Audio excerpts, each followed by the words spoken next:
करनूल के कदीम शहर में वाक़ उर्दू घर फंक्शन हॉल में आवाज़ कमेटी की जानिब से वक्फ तरमीमी एक्ट बिल के खिलाफ एक गोल मेज़ कॉन्फ्रेंस का इनकाद अमल में लाया गया। इस मौके पर वक्फ तरमीमी बिल की मुखालफत की गई।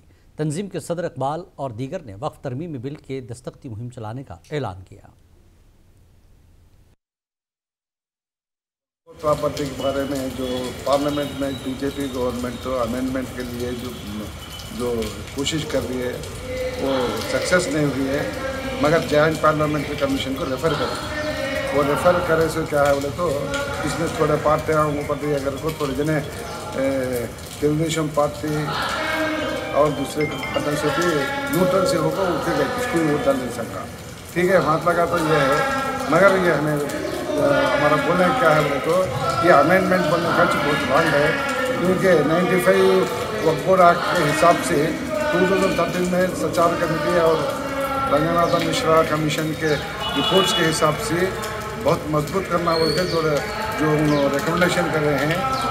ఈరోజు ఆవాజ్ కమిటీ ఆధ్వర్యంలో కేంద్రంలోని బీజేపీ ప్రభుత్వం వక్ఫ్ చట్ట సవరణను వ్యతిరేకిస్తూ రౌండ్ టేబుల్ సమావేశం ఏర్పాటు చేయడం జరిగింది।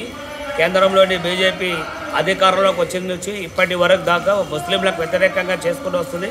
అనేక రకాల దాడులు లేదా మతం పేరుతో, గోమాత పేరుతో, లేకపోతే ఇతర పేర్లతో ఆ రకంగా ఈరోజు చంపేయడం, నరికేయడం, కేసులు లేకుండా చేయడం, ఆ రకంగా దుర్మార్గాలు చేస్తూ కూడా వాళ్ళపైన ఎటువంటి